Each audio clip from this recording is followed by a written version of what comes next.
her weight, our one audience member. Hey, this is the most watched show on Fridays at 12:30 Eastern about mortgage. So we got all kinds of viewers. Oh, and even Dr. Rick decided to show up. We see a real spike around 12:33. Oh, did you start it already? This is Yeah. fantastic.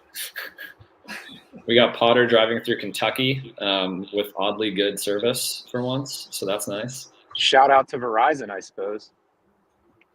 So, well, no, sorry, I was a little bit late. I literally was on a call, and it just ran about 2 minutes late. And then I thought to myself, I'm still going to be earlier than Potter, although I wasn't. But I'm glad to join. This is great. I'm glad that we're on this Real Fridays Friday. So this is good stuff, and we're actually starting at the time that we're supposed to start, which is perfect. What an insane couple weeks. Like literally ever since rates have gone up the last 24, 48 hours, it's just, and this is a conversation that kind of bores you, Jeremy, but at the same time, I think this is going to be great for innovation, great for technology, because it's putting the increase in rates is putting so much a squeeze on mortgage companies, because mortgage companies are saying to themselves, if it's hard right now, when things are supposed to be ramping up in our pipelines, it's going to be a very cold winter. It's going to be a very hard October, November, December, January, February, March, And so I got 2 phone calls today from companies doing about $500 million. One company's doing about $350 million. Another company was doing just shy of $600 million. Just saying, Rick, what do I do? If it's hard now, it's only going to be that much more difficult come this fall. And I said, look, if I were to put my hat objectively, not a cross-country hat, but an objective hat on and say, what would I do if I were you? I'd find a large enterprise that really could leverage your leadership, your production, your market presence, and then you work with that to be acquired, to have the assets acquired. But I'm genuinely believing right now, as many MI reps have suggested, in Stratmore, I think a gentleman over at Stratmore had said that he wouldn't be surprised if there's 30-40% attrition by the end of the year this year, which I think is high and extreme, but I think he's in the direction of, I think, where a lot of these deals and a lot of this movement is heading. And you're saying that would be the corporate entity, like the licensed lender is no longer, and then the people are redistributed to either the acquirer or the competition. It's just rapid, accelerated, attrition in acquisition. Yeah. But concurrent to that, Jeremy, to technology, is what do you do? Because no one wants to add all this operating overhead. Once you take on another, 100, as one lender told me, a large lender said, we want to double our production without adding really any overhead. We want to do it purely through outsourcing, AI, and better use of technology.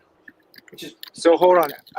Let's break those apart. So I need to add up funnel production, but I also cannot add cost.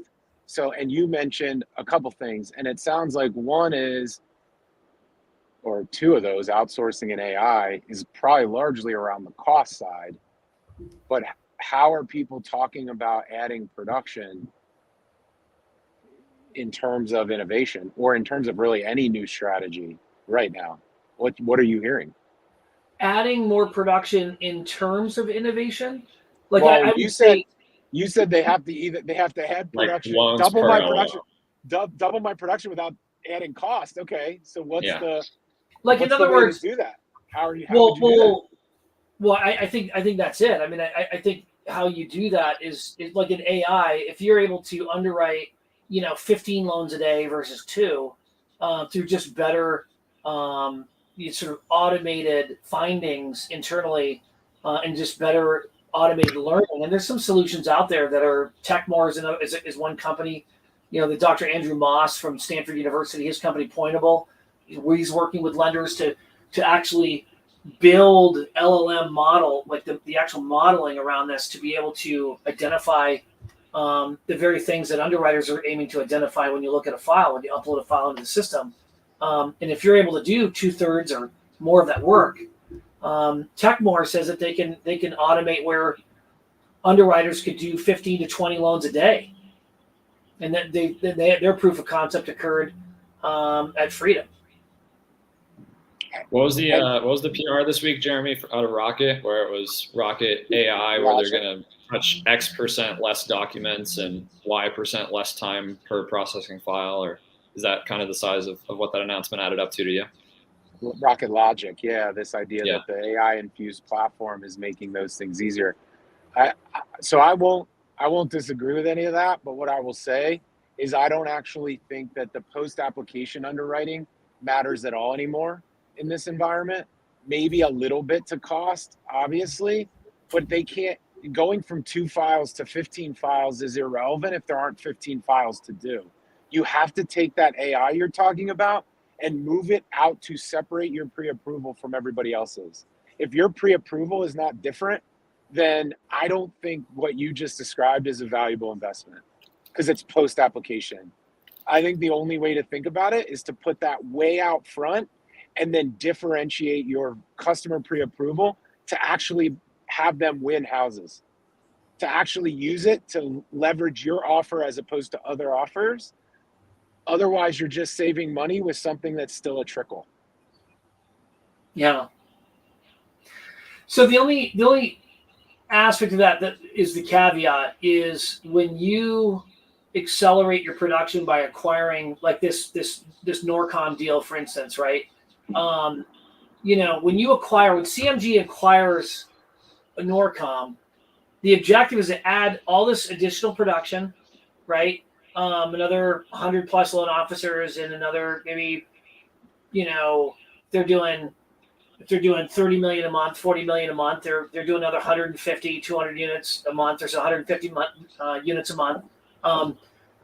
They have the production. The question is, do I hire more underwriters or do I invest in technology and put a real push, like squeeze your current infrastructure, which they probably are understaffed or they're underloaded production-wise as it is. So they're probably going to say, look, we're going to stretch the existing staff for about 6 months and then we're going to invest in technology between now and first quarter, and then we'll just see where we are. But we're going to go, instead of 85% of capacity, which is the right load, we might push you at 105% capacity, and then see if we can automate and or implement new technologies. That's right. I think that's a really good distinction. I was imagining you had to choose to invest in buying volume versus investing in AI. But if you have the ability to do both, you can buy volume and then, underwrite it faster and better. I just think that I haven't heard a lot of people who are making that investment both ways simultaneously. But you're right. That's a good distinction. If you can buy volume, go buy it. But you got to be able to do it better if you do that way. Yes, correct. Well, a lot of these organizations are genuinely already like far down. Well, especially the enterprise side. Your PRMGs and your NFMs and cross countries and stuff. I mean, they're pretty heavily invested in AI and in that direction. Doing a lot of research, thinking, in implementation, because everyone is seeing the opportunity to acquire production, because these organizations have to go somewhere or just go away. So I mean, it's incredible. People who I would think would never sell or never make a move or shut down are calling me saying, I think I should take a look at this. What are my options? Yeah. And honestly, I think, the work that you're doing, Jeremy, on the innovation side with some of these tech vendors, you can kind of tell I've been working out. What do you think? What do you think, Brock? But the we'll see in Phoenix. But no, I do think, Brock, like your solution in bolstering the list side agent relationship with the mortgage company, I think that the market is falling in your lap, in a lot of ways, and I think that the work that you're doing and the consulting you're doing, Jeremy, with some tech companies and some lenders are absolutely going to be the right thing to move lenders down a more efficient path from a technical standpoint. Seems like people are just like the calls I don't get those calls of people trying to figure out what to do with their business, but I get my version of those calls is I'm getting a lot of them where people are, I need X number of new channels of leads. I need Y number of new leads, or I need to start cutting staff, so like we're doing a lot more than we ever planned on at NewZip of kind of brokering between lead publishers and like mortgage marketing companies or real estate database marketing companies, like HomeBot, HomeScout, Milestones, all those guys, with lenders than we ever expected, because lenders, are looking to work with solutions like ourselves, but before that, they need lead flow. And so because I think I'm seeing Mike Cush's comments right now on LinkedIn, and one of the points is that there just have to be more loans per LO, whether that is LOs getting cut or new lead channels coming in or both. So that's definitely a conversation I'm experiencing like multiple times a day in the last few weeks is, should we be buying this kind of leads? Should we be doing this kind of marketing?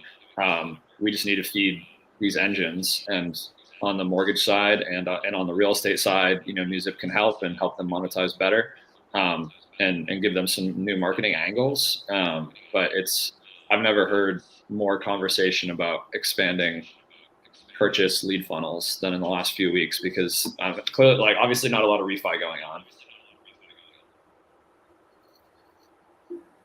Sounds right. What else you got going on? What's the market look like there in Kentucky? One thing I did notice. We got Jeremy reporting live from Louisville, Kentucky.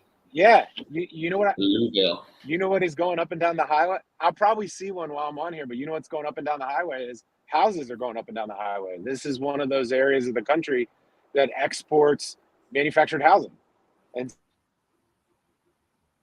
so what does that mean, exporting? Like just shipping manufactured housing and just reassembling them on a spot? Yeah, a lot of the factories in and around Knoxville. Clayton has their innovation center in Knoxville.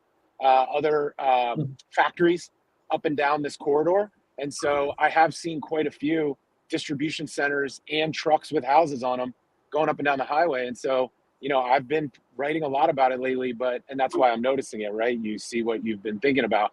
But these houses are another way to add the supply. Is modular and manufactured housing is higher and higher quality every day. And I think that's one of the things that I was reminded of driving through this part of the country from Detroit to Asheville and back, was seeing all the houses going up and down the street. Is that are those, where are you seeing those kind of homes go? Are these are like first time home buyer, below median price point type homes that are they like just like a upgraded version? I know there's all different sorts, but the ones that you're referring to, is it mostly the sort of like tiny home assembly, like the more luxurious motorhome kind of thing, or is it or trailer kind of thing, or is it more like the Jenga assembly of a full-fledged like couple thousand square feet house? Like what are you mostly seeing there? Yeah, so the idea of a mobile home, in my view, and this is a generalization to make the point, doesn't exist anymore. Yeah, right. So what does exist is a two-part pitched roof, 12 to 1,500 square foot house. Yep. And it comes in two parts. The roof hinges together, and you have what is almost indistinguishable. It definitely is indistinguishable, I think, to most people, but it is even more, I think, close to indistinguishable for housing people, even at this point, to walk into a house and know how it was constructed. I was talking to a great company recently who does a financing platform for manufactured housing. And the CEO likes to say, my 2x4s don't depreciate any faster or slower than anybody else's. The wood in my houses and the materials in my houses don't depreciate any or appreciate faster or slower than anybody else's. Like, it's a house. A house is a house. And that's what I think of these. I think these are, yes, below market entry point housing, but I think they appreciate in every market these days. I really believe that. And we're going to need some data to prove it out. The Jenga style piecing them together is really a fast follow, because those innovation companies, I think, are really just at the cutting edge of getting to scale, but they're not at scale yet. And Clayton and Champion and some of these other manufactured modular builders, they were already ready and just needed demand. Well, even the 1,200-ish square foot houses, I mean, that's super legit entry level, or even entry level plus. Startup. Yeah, I mean, the first house I bought was in Detroit, was 1,100 square feet. You know, that was a small 3-bedroom. I was like, that's a very legit entry level home. Yeah, that's my point. Right on. What else? That's one observation. Where are you driving back from? In Asheville. So I was in Asheville at a leadership course. I decided to do some professional development, and I was juggling my clients that Rick mentioned earlier with the opportunity to invest in a leadership. Shared leadership is the model, and I think you'll hear a lot about it in the coming years. But for me, it was an opportunity to think a lot about leading people who want to take organizations through change. Yeah. How do you lead through change? So Rick opens with volatility. Okay, great. Let's talk volatility, because that's what this next 5 years is going to be about, leading through change. And so I was doing some work and offsite about leading through change. That's a topic that I think is super interesting. In what book is it? The Hard Thing About Hard Things. I think you've read that, Jeremy. At least maybe Rick as well. I really like his whole rant about there's a huge difference between a wartime like turnaround CEO and a normal CEO, and they're often two different people. Do you agree with that?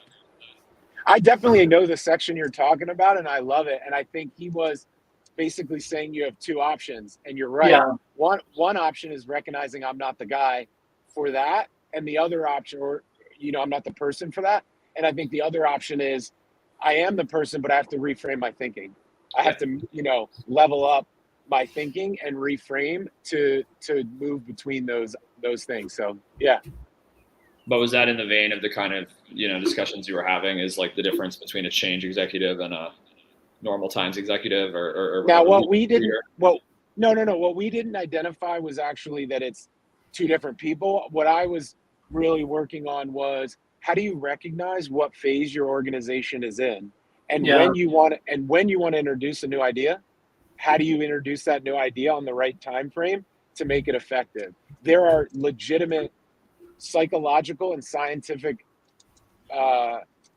milestones that humans go through when it is introduced, right? And so that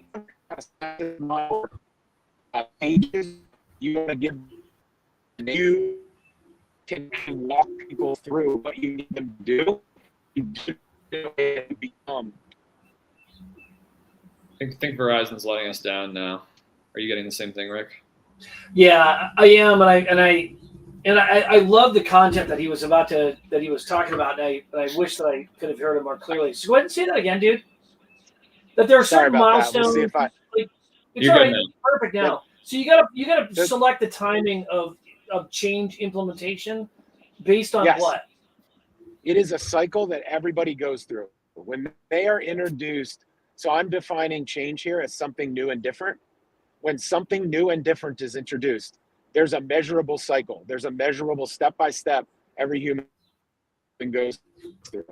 And so you can actually walk through, like, I feel loss at first. I feel confusion. And there's a little bit more to this, but you understand what I'm saying. I feel loss. I feel confusion. And then there's a point between steps 3 and 4 where you orient. You have to orient. And there's a jump from, okay, I felt loss. I got through it. I felt confusion. I got through it. How do you then turn that into the energy that gets put into the solution? And the top of that change cycle is the most exciting, because that's where brainstorming is happening. That's where problem solving is happening. That's where new ideas are happening. Once you settle on a new idea, then you're kind of actually coming on the down slope of the peak, and you're using the energy of the ideas to motivate the adoption. And so when we think of what you just described, I'm being introduced with a new environment. Technology's changing, rates are changing, my business partnerships are changing. There is a sense of loss. This isn't going to be as easy as it used to be. This is going to threaten my family. I need to think about my reputation, ego, all these different things. There is no reason to quiet that voice. In fact, what you do is you recognize that voice and then start to put it in its place and build on it. And so walking, as someone who wants to walk organizations through change, understanding it is going to happen every time. You're going to go through these steps. Now, it could be super easy. Let me give you like a really easy example of going through the steps super quickly. We've all been travelers in our time for our jobs. You get to a new hotel, especially like a boutique hotel, you get in the shower, you go to turn the shower on, you can't figure out how to turn the shower on. Or you can't figure out how to turn the shower on and get hot water. You're like messing with it. You're doing 17 different tries to like get that right. You're still going through a change cycle. Your first thought is like, oh shit, how do I turn this on? Then it's like, all right, I'm figuring it out. And then you figure it out and then you're good. Like it can be stupid little things like that. You still have to go through steps. They just happen really fast in 10 seconds. But if it's something that threatens your livelihood or your identity, if my identity as a mortgage company CEO is threatened by change, those are fundamental things you've got to be able to recognize, lay the foundation, and then walk your organization through what you're going to do about it. And I think a lot of times we're doing more telling than asking in those moments because we misperceive it as a moment to be a leader and that my people need to hear me tell them the solution. And in fact, the fastest way through the change cycle is asking and collaboration. Inviting everyone in is the fastest way to move through the change cycle, and we do not share that experience typically. The traditional model is not to share that. It's to represent direction and strength, as opposed to sharing the responsibility and asking the question. What do we know and what are we guessing at? Do you think we should do? And then creating that change. I love that because I think that the collaborative component to sort of leadership, especially during difficult times, I think you coined it perfectly because the tendency is to kind of grab control of a scenario and to do so with force and might, and you inevitably end up alienating. You end up siding with some and you alienate others, and then you're actually creating more division than you are trying to unify people around like a common direction. Yeah, I do. Renee Rodriguez does a really good, effective presentation of just the neurology of that and how the brain itself, like nobody functions well under stress. That's why, like, when I manage salespeople, I don't yell at them. I'm not saying, if you don't do this, you're going to lose your job. Well, because people simply don't think rationally, and they don't think, especially innovatively, when they're under stress. Like, they're literally physiologically thinking with a different part of their brain. And to lock that frontal cortex of the brain, to unlock it, you have to feel more at peace and more comforted and more secure in order to get out of what would be considered sort of that reptilian or that defensive, primitive part of our brain, which tends to be very angry and very protective and very insecure, and so I like when you're. That's exactly right. When you become transparent and you collaborate and you step it down a notch and you have voices that otherwise aren't heard, I think it can link people in. But there is always that extreme, right? Because sometimes decisive action is required. You need to pull the trigger based on maybe external pressures and factors. But I think if companies have the ability to, or the luxury to plan out change for the organization, I love the formulas that you just outlined. Yeah, I mean, if there is safety, human safety, psychological safety, or something involved, then decisive action is needed to protect each other and the decision. But if you are operating on this model consistently, you're typically, especially in our industry, not really dealing with true distress or true threats to safety. You're more often feeling that it is that way, but in reality, you do have the opportunity to, like you said, separate the emotional mind and give the opportunity for the information to travel from the emotional brain to the rational brain, and then make a decision. Yeah. How do you remain so calm and rational all the time, Brock? Do I? I think I think that I don't even know if I should give an answer to that, because I don't know if it's true. But I think I have gotten pretty used to. I will say I've gotten pretty used to in the last couple of years, and even maybe the tail end at Rocket when I was helping them build out brand new channels. But the last couple of years in the startup world, everything is constantly in flux. So I think it's like the mortgage industry talking about all the flux is like a lot less jarring for those of us used to startups, where your company could very well triple in size and have new leadership one month or shut down the next month. So I think I'm just gotten stress tested enough that a lot of the things that are shocking to a lot of people probably get a little bit less shocking. I know Jeremy's seen a lot of the same as well. Yeah. It is interesting how some people are turnaround leaders, where they go in and they make sudden rapid changes to kind of turn an organization around. And I think there are times when you need that kind of decisive action, especially in crisis situations when it's a fire sale situation.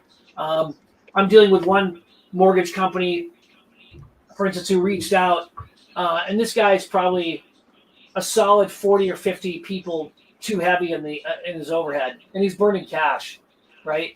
And I'm trying to alert him to the fact that he's in a crisis situation. He's losing money in January, February, March, and he'll lose money again in April. You need to do this. You need to immediately go in. And this is an example, there is no collaboration. There might be collaboration after you've made that decisive action, but you need to make action to cut the bleeding, because otherwise you're going to bleed out. Those decisions always come easy for me from a crisis management standpoint. I think there are some leaders who aren't very good leaders when they're steady state leaders, where you just need to sort of guide the ship.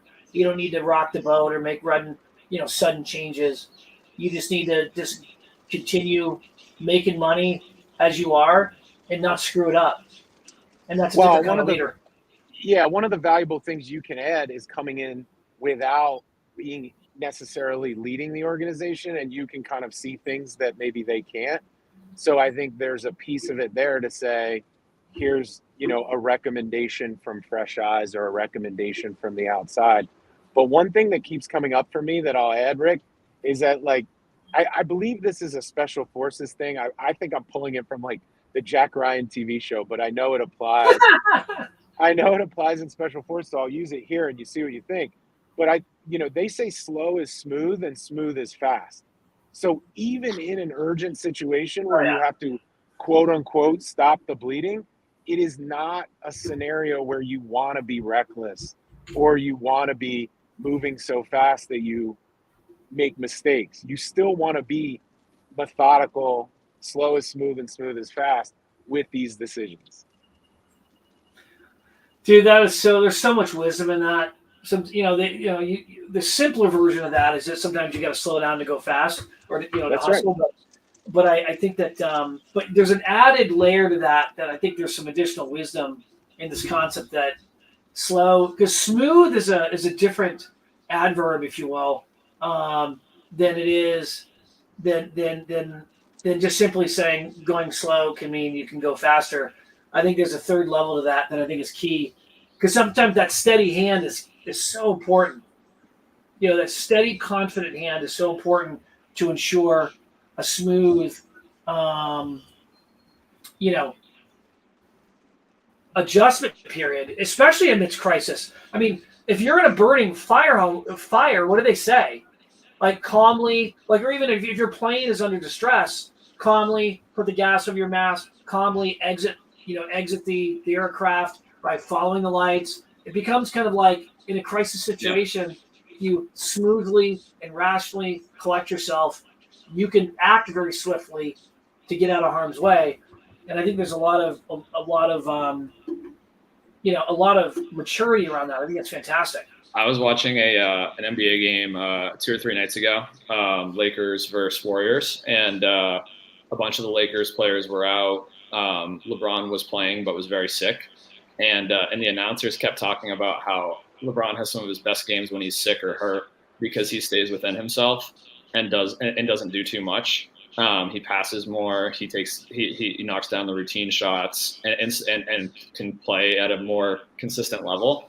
And it's like very similar to what Jeremy, both of you were just saying, is like, sometimes doing too much is where you end up really hurting yourself. But I'd never heard that exact analogy of debatably, one of the best athletes ever, or not debatably, maybe the best athlete ever would be the debatable one, is he plays almost better for his team when he's sick. Yeah, but coming from the man from the land of Cooper Flag in the state of Maine, I think that's a pretty wise basketball. I didn't know that you watched basketball, Brock. I think that's awesome. Oh yeah. You didn't strike me as were you a hoopster when you were growing up? You don't Yeah, strike I played basketball all through. I played baseball a little more. Rowing in college. Yeah. Is this my opportunity to celebrate the UConn Huskies national championship? Is that what you were saying, Rick? Oh, I didn't hear you. You said UConn is #1 in the country again? Dude, like UConn's banner for a second straight year. That team was insane. One of the great coaches we have. So I'll celebrate the Huskies and then I'll leave you guys to it. I got to drop. Thank you both. I really appreciate the conversation. Thanks for letting me talk about it. Yeah. Thanks for sharing, brother. Actually, Rick, I can take it one step further. I played. I'll see you, Jeremy. Go ahead. You played what? I was going to say I played in high school against an NBA player, Duncan Robinson on the Heat. Oh no way! The best player I ever played against by a large margin because I only played through high school. Yeah, no. When I was in high school, I played. I was invited to a 5-star basketball camp in the Poconos, and it was kind of a an All-American kind of thing that you get invited, and Michael Jordan went to this camp when he was in high school, but Danny and Bobby Hurley were there. So nice. Those guys were small and fast. Those little white kids from Elizabeth, New Jersey. But yeah, so are you going to play in the pickleball tournament at the HousingWire conference? No, that sounds miserable. That sounds hot and miserable. I signed up. So see how I can do against the mortgage industry at pickleball. Yeah, no, I mean, like, it'll be fun. I'll go and I'll cheer you on. It's just being the teammate that I am. But no, that sounds just absolutely terrible. But I am excited for the HousingWire conference. I think the HousingWire conference is going to be. I think it literally is going to be the who's who of conferences this year. I really do. Truly. I think it was a really smart move of them to combine the two. The real estate conference and the mortgage conference. Last year I went to the mortgage one. I saw you there. Audie, our CEO, went to the real estate one. He saw real estate people he knew, but the two weren't mixing together very well. I don't think. And they were still good conferences, but it's a lot easier to go to one than it is to go to two separate ones. I think that the timing of it is just genius. In unintentional genius, because how could you possibly have known? How could you have known? What's going on? What was going to happen with the NAR settlement and everything else? So I think that's phenomenal. So I get in on that Saturday, and I'll be there until Wednesday, and hopefully, we'll be able to spend a lot of time there. When you're going to get in Sunday? You said? Yeah, I'm intending to get in Sunday, like afternoon, and then leave Wednesday during the day. And then our Audie business partner, our CEO, is going to be there to get some of he's there for, I forget what it's called, but like the Vanguard executive dinner or whatever the last night. So he's coming in for a shorter period. So I'll be manning the New Zip ship for the most part. Yeah. Well, if you want any, any support with, introductions and that kind of thing, I'm happy to do it. I love the work you guys are doing. And I think that, lenders of all sizes should really give you guys a really hard look. I appreciate that. We're in the process of creating what I think are going to be a couple more pretty good case studies of before and after. How was your purchase converting, and how was your purchase lead funnel working? And then when you started working with us, how did it change, kind of thing? And we can measure our impact a few different ways, but we're trying to get more formulaic of, you can expect this much, additional pull through when you have NewZip also work the leads, when you have NewZip also run the real estate side of your process. So yeah, like you said at the top, it's a really amenable time for people to be, which is a bad thing, but is a good thing for new models maybe. People are really open-minded about getting better at purchase. People are really open-minded about getting better at lead gen. So a lot of conversations to be had at that conference and in general. I love it. Well, I love it, man. Well, I'm going to jump to my next meeting, but loved the conversation today, and I'm glad that Jeremy was able to join it. I love how we have sort of a fairly fluid agenda, because Jeremy's sharing his experiences when he was in Nashville at that leadership retreat. Just really, I think, enriched this conversation. So I'm really grateful that he was able to do that. Yeah. Well, we'll be in touch next week. Have a good weekend. Yeah. Take care, my brother. All right. See you later. We'll talk to you soon. Bye. Thanks, everyone.